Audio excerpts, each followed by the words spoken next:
I'm Sylvia Reed, 30 years old, and I never thought my family would turn a celebration into a public humiliation. Picture this: a glittering hotel ballroom in Philadelphia packed with tailored suits and forced smiles for my dad's 30th anniversary of his hotel chain. Crystal chandeliers gleamed, champagne flowed, and there I was trying to blend in despite the whispers. My family owns a string of luxury hotels, and I've always been the odd one out chasing a career they can't stand. That night, I thought I'd just grit my teeth through another awkward evening. I was wrong. The room buzzed as my dad took the stage, his voice booming with pride about his legacy. Then his eyes locked on me. "Some people," he said, his tone ice cold, "are an embarrassment to this family." The crowd went silent. My sister smirked, leaning back in her chair like she'd been waiting for this. My stomach dropped. But the worst part? He wasn't done. He pointed straight at me, his words slicing through the air. "You're the biggest disgrace to this family." Gasps rippled through the room. I stood my chair, scraping against the floor. Heart pounding. "Perfect." I shot back, my voice steady despite the heat in my cheeks. "Then erase me from your will too." I turned and walked out, their stunned faces fading behind me. That moment changed everything, a turning point I will never forget. Family or self-respect? If you had to choose, which would you pick? Drop your answer in the comments. Walking out of that hotel ballroom left my heart racing, but the truth is, the sting of being an outsider in my own family wasn't new. My father, Walter Reed, a 60-year-old hotel tycoon, built Reed Hotels into a Philadelphia empire. His name's on every glossy brochure, his handshake seals million-dollar deals. My mother, Frances Reed, 58, runs charity events, always polished, always smiling for the cameras. Then there's my older sister, June Reed, 33, the star hotel manager, Dad's pride, the daughter who followed his script. Me, I was the one who didn't fit. Growing up, our house was more like a showcase than a home. Marble floors, chandeliers, staff buzzing around it screamed wealth, but warmth was harder to find. Dad's world revolved around his hotels, and he expected us all to orbit the same way. June soaked it up, memorizing business plans by high school, her eyes gleaming at boardroom talk. I was different. I'd sneak off with a microphone, recording stories, playing with sound. By 12, I was hooked on telling stories through audio, dreaming of a career in podcasting. My first studio was a blanket fort with a cheap recorder where I'd narrate made-up adventures. It felt like freedom. But freedom wasn't part of Dad's plan. Podcasting, he'd scoff at dinner, his fork pausing midair. "That's not a career, it's a hobby for kids who can't commit." June would roll her eyes, tossing her hair, her smirk saying she agreed. Mom stayed quiet, her gaze fixed on her plate, avoiding the tension. I'd bite my tongue, my face hot, knowing they saw me as a failure. My Aunt Lillian Reed, a 55-year-old art teacher, was the only one who got it. She'd slip me old radio tapes whispering, "Keep creating, Sylvia." Her encouragement was a lifeline, but it couldn't drown out Dad's disapproval. High school was when the rift really grew. June was valedictorian, captain of everything, already shadowing Dad at work. I was the kid with headphones editing audio in the library, dodging questions about my future. When I chose media studies over business in college, Dad's face went stone cold.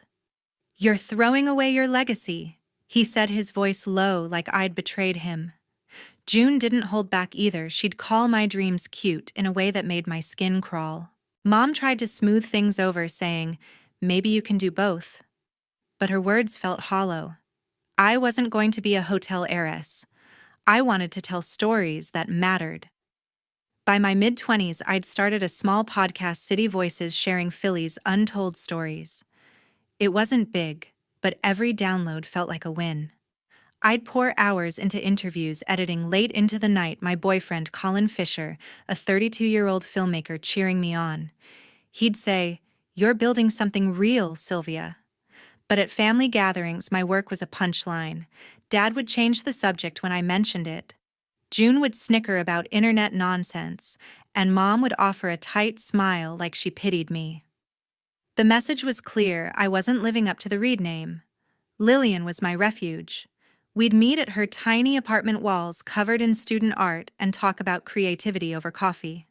"Your dad's wrong," she'd say, her eyes fierce. "You don't need his approval to shine." But it still hurt. Every family dinner felt like a trial, June boasting about hotel expansions, Dad nodding proudly, me shrinking into my chair. I'd leave those nights feeling like a ghost in my own life, my passion dismissed as a childish phase. They didn't see me, not really.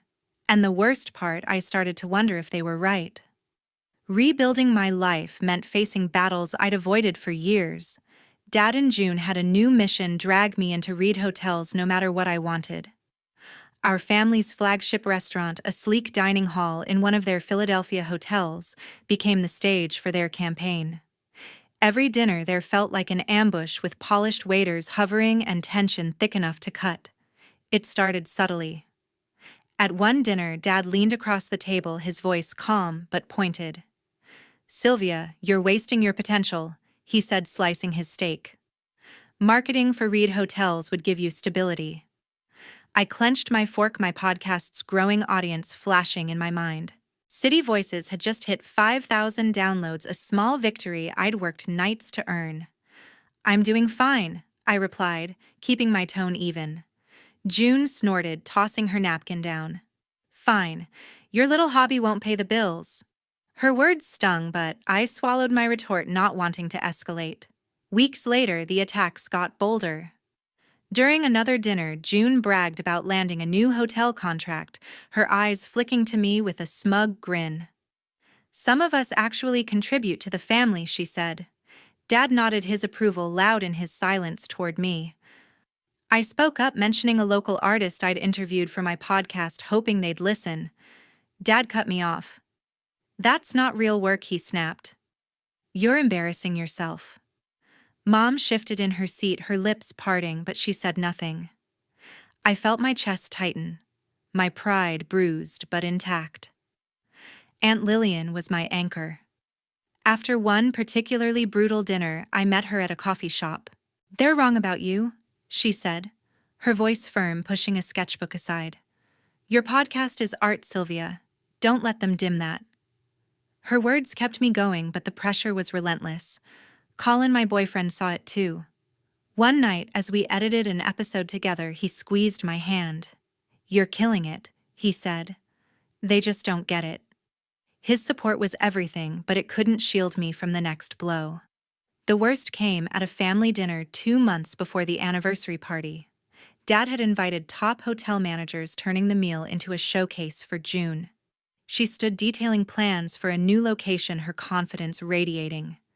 Then Dad turned to me, his gaze cold. "Sylvia, it's time to stop playing around," he said, loud enough for everyone to hear. "Join marketing or you're cut off. No trust fund, no support." The table went quiet. June's lips curled, her victory clear. I pushed my chair back, my voice steady. "I don't need your money," I said. "I'm building something real." Mom's eyes widened, but she stayed silent. The managers exchanged glances, awkwardness hanging heavy. I left that night shaken but resolute. My podcast was gaining traction. Local media had even mentioned City Voices in a blog. I wasn't about to trade that for a desk job I'd hate. But Dad's ultimatum echoed in my head, and June's constant comparisons made it worse. Every jab, every sneer built a wall between me and the family. Aunt Lillian texted me after saying, "Stay true to yourself." I clung to that, but the dinners kept coming, each one a reminder that I was the odd one out. The final straw was a week before the party. June cornered me at the restaurant, her voice low. "You're dragging our name down," she hissed. "Why can't you be more like me?" I stared her down, my patience gone. "Because I'm not you," I shot back. Dad overheard, his face hardening, but I didn't care anymore. I was done bending. That defiance carried me into the anniversary party, where everything would finally break. The grand ballroom in our flagship Philadelphia hotel buzzed with over 200 guests, investors, managers, local bigwigs, all toasting Dad's legacy. I wore a simple black dress hoping to slip through unnoticed, but my gut told me this night would be different. Dad took the stage, his presence commanding, his smile polished for the crowd. He spoke of Reed Hotel's rise, his voice swelling with pride. This empire, he said, is built on family, on loyalty. Then his eyes found me sharp and cold. The room seemed to shrink. But some, he continued, his tone turning bitter. Choose to tarnish that legacy. Murmurs rippled through the crowd. My heart raced, knowing what was coming. He pointed at me, his voice booming. Sylvia, you're the biggest disgrace to this family. Gasps echoed. June, seated nearby, let out a sharp laugh, her eyes gleaming with satisfaction. The words hit like a slap, but they weren't new. What made my blood boil was the stage, hundreds of eyes on me, judging, whispering. I felt Colin's hand brush mine under the table, a quiet anchor, but I didn't need calming. I was done. I pushed my chair back, the screech cutting through the silence. Standing, I locked eyes with Dad. Perfect. I said, my voice steady, loud enough for all to hear. Then erase me from your will, too. The room froze. June's smirk vanished, replaced by shock. Mom's glass trembled, wine sloshing. Guests exchanged stunned glances, some leaning forward, others whispering. I didn't wait for a response. My heels clicked on the marble floor as I walked toward the exit, every step heavier than the last. Dad's voice faltered behind me, trying to pivot back to his speech, but the damage was done. June hissed something to Mom, but I didn't catch it. Aunt Lillian, standing near the bar, gave me a small nod, her eyes fierce with pride. Colin stood to follow, but I waved him off. I needed to do this alone. The double doors loomed ahead, and as I pushed them open, the weight of their stairs lifted. I was out. Outside, the cool Philadelphia night hit my face, my breath shaky but free. I'd spent years dodging their disapproval, trying to prove my worth. That moment, standing up to Dad in front of his world, was the end of it. I wasn't just walking away from a party I was done with, their rules, their expectations, their name. The Reed legacy could keep its hotels, its wealth, its pride. I had my own path, and I'd fight for it. The crowd's whispers followed me, but I didn't look back. Aunt Lillian's nod stayed with me, a reminder I wasn't entirely alone. Colin would meet me later, probably worried but proud. Dad and June thought they'd broken me, but they'd see. I wasn't the disgrace they'd misjudged me, and that was their mistake. The night marked a line I'd never cross back. Leaving the Reed Hotel's ballroom behind felt like shedding a weight I'd carried for years. I was done with their rules, done with their judgment. It was time to build something of my own. Within weeks, I poured everything into launching SoundWave Studio, my podcast production company. I rented a small office in Philadelphia, just a desk and a microphone at first, but it was mine. Every late night editing, every pitch I sent was a step toward proving them wrong, not just Dad and June, but everyone who doubted me. Colin was my rock. He'd bring coffee to the studio, helping me brainstorm episode ideas while we laughed over takeout. "You're unstoppable," he'd say, his grin lighting up the room. I hired Bridget Cole, my 25-year-old assistant, whose sharp editing skills and endless energy turned my vision into reality. Together, we expanded City Voices, my podcast, into a series covering Philly's artists, activists, and dreamers. Downloads climbed to $10,000, then $20,000. Each number felt like a quiet victory, proof I didn't need the Reed name to succeed. Then came the big break. Stanley Huang, a 40-year-old tech CEO, reached out after hearing my podcast. His company wanted a branded series to highlight their community work. We met at a sleek downtown cafe, his enthusiasm contagious. "Your voice cuts through," he said, offering a contract worth 6 figures. I signed, my hands shaking with excitement. SoundWave Studio was no longer just a dream, it was real, with clients and a growing reputation. Bridget and I celebrated with cheap wine toasting to new beginnings, but success drew shadows. Marina Choi, a 35-year-old podcast producer, ran a rival studio in Philly. I'd met her at industry events, her polished smile hiding a competitive edge. Soon after the Stanley deal, whispers started online. A blog post claimed I'd stolen clients with shady tactics. Another hinted I'd faked my podcast stats. The comments stung people I'd never met, called me a fraud. I recognized Marina's handiwork. Her studio had pitched to Stanley and lost. Bridget found a pattern: anonymous accounts tied to Marina's team were spreading the rumors. My inbox filled with skeptical emails from potential clients, and a small sponsor pulled out citing concerns. I was furious but focused. "We'll prove them wrong," I told Bridget, my voice firm. We doubled down, releasing a new episode featuring a local musician whose story went viral, pushing City Voices to 50,000 downloads. Stanley called to confirm his support, unfazed by the gossip. "I trust your work," he said. That kept me going. Aunt Lillian sent a text. "Don't let the noise stop you." Her words echoed Colin's encouragement, grounding me when doubt crept in. Still, Marina's rumors hurt. A local media outlet ran a piece questioning my ethics, and I felt the weight of every word. I'd wake up checking my phone, bracing for new attacks. Bridget suggested we hit back with a smear campaign, but I refused. "We're better than that," I said. Instead, I invited a reporter to the studio, showing her our process: raw, honest, no shortcuts. The resulting article praised our authenticity, but the damage lingered. Some listeners unsubscribed and a speaking gig fell through. I didn't reach out to my family. Dad and June hadn't contacted me since the party, and Mom's silence spoke louder than words. I heard through a friend that Reed Hotels was struggling. June's new location was bleeding money. Part of me felt vindicated, but mostly I felt free. Their world wasn't mine anymore.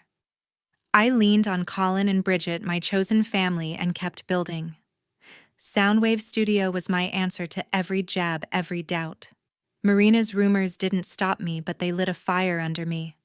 SoundWave Studio was my proof I could stand on my own, no Reed name required. With Bridget Cole by my side, my first employee and a 25-year-old editing genius, we turned our small Philly office into a hub of creativity. City Voices was hitting new highs with 75,000 downloads and a loyal listener base. We hired 2 more editors, cramped but buzzing with energy, and landed a deal with a local theater group for a narrative series. Every contract, every episode felt like a middle finger to the doubts Dad and June had thrown at me. Bridget was relentless. She'd stay late tweaking audio, her headphones on, coffee cups piling up.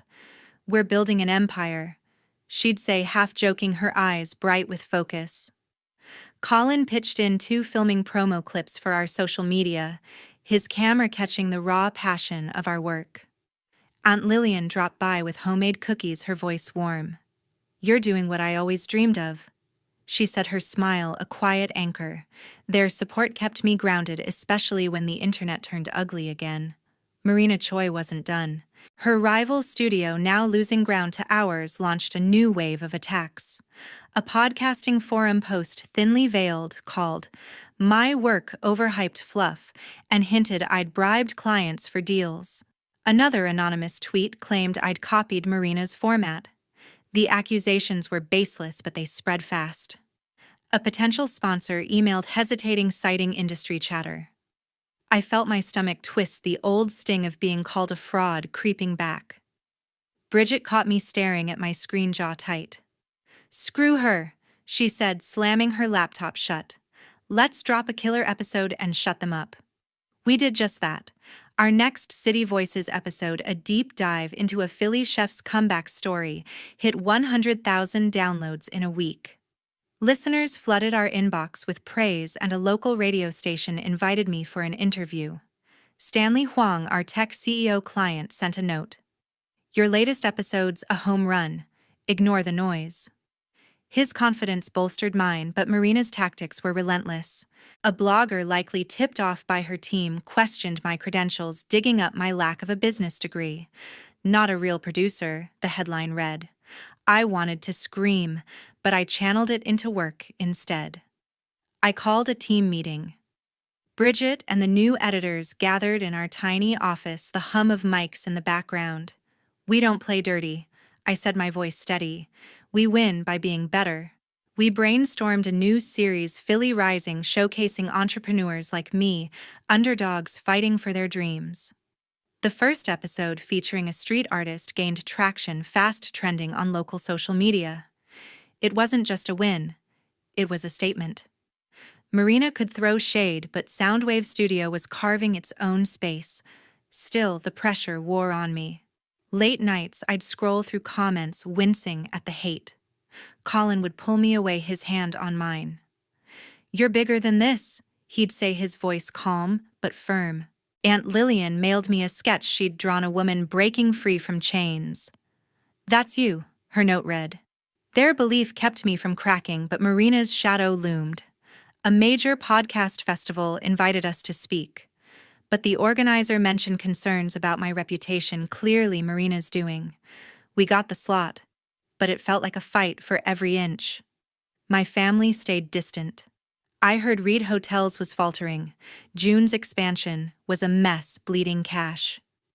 Mom sent a text, vague and cautious. "Hope you're okay." I didn't reply. Dad and June hadn't reached out, and I wasn't chasing them. With every hurdle cleared, I found my stride.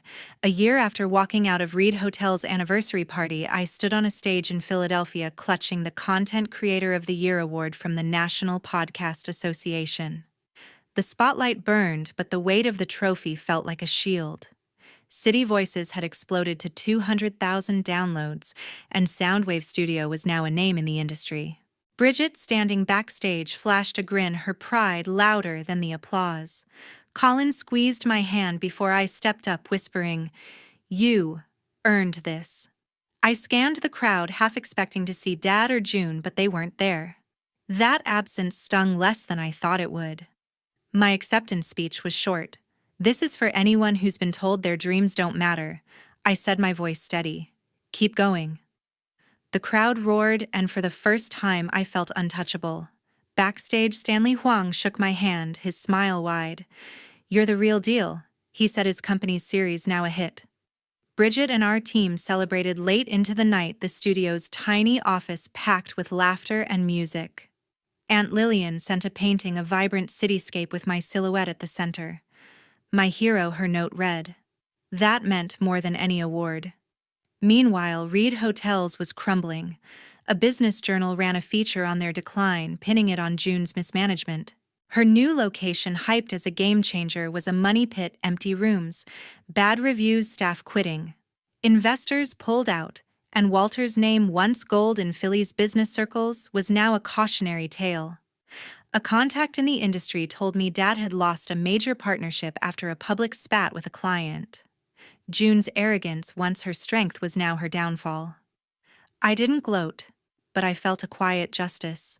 Their empire was fading while mine was rising. Mom reached out after the award, her email tentative. "I'm proud of you," she wrote, suggesting coffee. I stared at the message, my thumb hovering over reply. Part of me wanted to meet to hear her out, but the years of silence, of her standing by while Dad and June tore me down, held me back. I typed a polite response. "Thanks, but I'm okay." Dad sent a letter, formal and stiff, hinting at reconciliation, offering a place at Reed Hotels. I read it once, then tossed it. June didn't bother contacting me, and I didn't expect her to. Their world no longer had a hold on me. Marina Choi's rumors had faded. After our Philly Rising series went viral, her attacks lost traction. A podcasting conference snubbed her panel, citing lack of originality, while SoundWave Studio landed a keynote slot.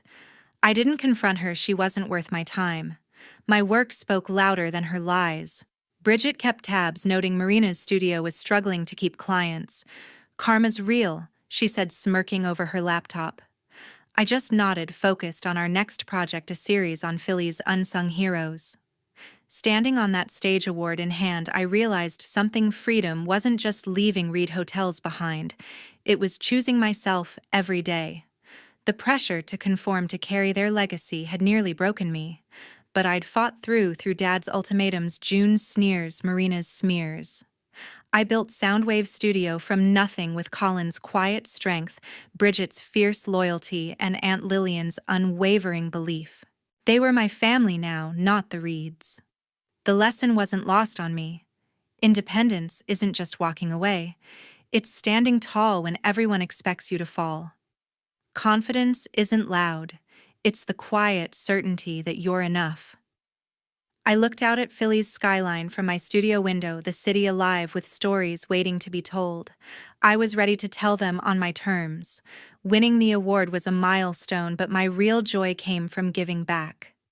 Months after the ceremony, I poured my energy into organizing SoundWave Studio's first charity event, a fundraiser for arts education in Philadelphia's underserved schools. The venue, a community center in North Philly, buzzed with energy. Local musicians performed, kids displayed their paintings, and volunteers handed out flyers. We raised enough to fund art classes for a year, and seeing those kids' faces lit up something deep inside me. Bridget's sleeves rolled up, ran the audio booth, her grin infectious. "This is what it's all about," she said, adjusting a mic for a young poet. Colin was there too, filming the event, his camera capturing every smile. We'd moved in together, our small apartment, a cozy haven filled with his sketches and my podcast gear. Life with him felt like home, steady, warm, real. The event wasn't just about the kids. It was my way of proving what mattered. SoundWave Studio wasn't just a business, it was a platform for stories that deserved to be heard. Stanley Huang sponsored part of the event, his team setting up a tech booth for kids to try podcasting. "You're changing lives," he told me, his voice earnest. Aunt Lillian attended, her eyes bright as she handed out art supplies. "You've built something bigger than yourself," she said, hugging me tightly. Her words sank in a reminder of why I kept going. The crowd, nearly 300 strong, clapped as I spoke about the power of art to transform. For once, I wasn't fighting to prove myself, I was lifting others up. Marina Choi's shadow finally faded. A tech journalist uncovered her role in the smear campaign against me, tracing anonymous posts back to her studio's IP address. The podcasting community turned on her, her clients dropped contracts, and a major festival banned her for ethics violations. Her studio's social media went quiet, her reputation in tatters. Bridget showed me the article, her voice gleeful. "She's done," she said, high-fiving me. I didn't celebrate, though. Marina's fall wasn't my victory, my work was. SoundWave Studio's latest series, Voices of Tomorrow, featuring young artists, was climbing charts with 300,000 downloads. That was my answer to her lies. My family stayed distant. I heard Reed Hotels was on the verge of bankruptcy, June's mismanagement driving away what was left of their loyal clients. Dad's name no longer carried weight in Philly's business world. Mom sent another email asking to meet, but I let it sit unanswered. Their world, built on control not connection, had nothing for me. I didn't need their approval anymore. Colin and I would spend evenings planning our next adventure, maybe a trip to record stories abroad. Bridget and the team were already pitching new series, Our Office Now, a bigger space with sunlight streaming in. Aunt Lillian's paintings decorated the walls, each one a reminder of her belief in me. Looking back, I saw the truth, living authentically. Not chasing someone else's expectations was my freedom. Dad wanted me to fit his mold. June wanted me to fail. Marina wanted me erased. But I chose my own path, telling stories, building community, giving back. That choice brought me a happiness I never found in their world. The fundraiser's success wasn't just about the money raised. It was about the lives touched, the voices amplified. I learned that true fulfillment comes from contributing to something bigger, from staying true to who you are. Standing in that community center, watching kids laugh and create, I knew I'd found my purpose. Colin's hand in mine, Bridget's laughter in the background, the hum of a city full of stories. This was my life, and it was enough.